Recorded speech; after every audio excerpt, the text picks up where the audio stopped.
Let me begin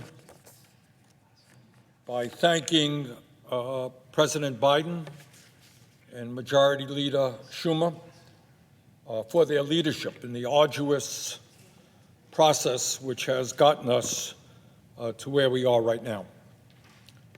Mr. President, I do understand that many of my Republican colleagues are in a bit of shock. They're in a bit of shock now. They are finding it hard to believe that the President and the Democratic caucus are prepared to go forward in addressing the long-neglected needs of working families and not just the 1% and wealthy campaign contributors. That's not the way things usually happen around here. Usually it's the big money interests, the campaign contributors, and the lobbyists who call the tunes. But not today. Today we move this country in a very different direction.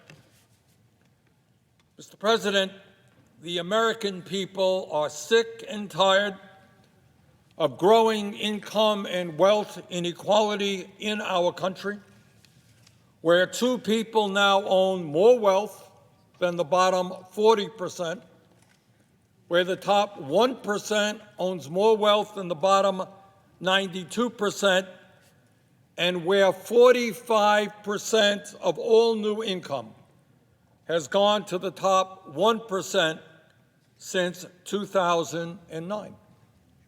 In other words, the people on top are doing phenomenally well.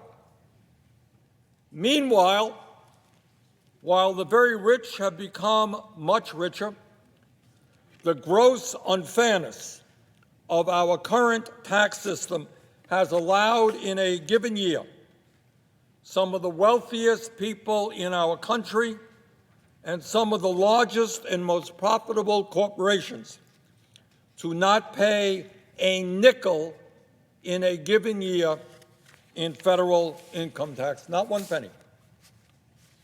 Well, that is about to change. The American people want a government which represents all of us and not just the few. And this legislation is going to ask the wealthiest people in our country to start paying their fair share of taxes so that we can address the needs of working families, the elderly, the children, the sick, and the poor.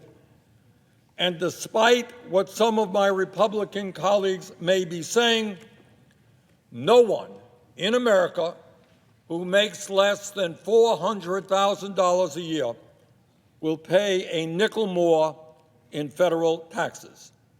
In fact, what we are looking at in this budget proposal is an historic tax cut for working families and the middle class.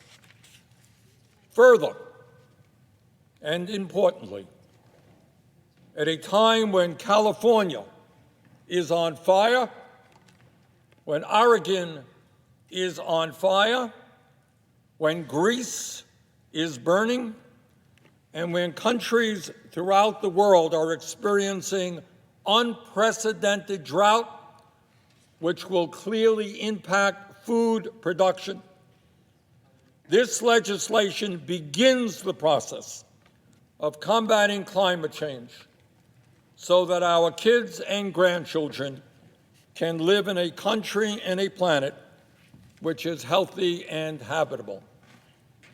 It would be immoral and an absolute dereliction of our responsibilities as elected officials to do anything less.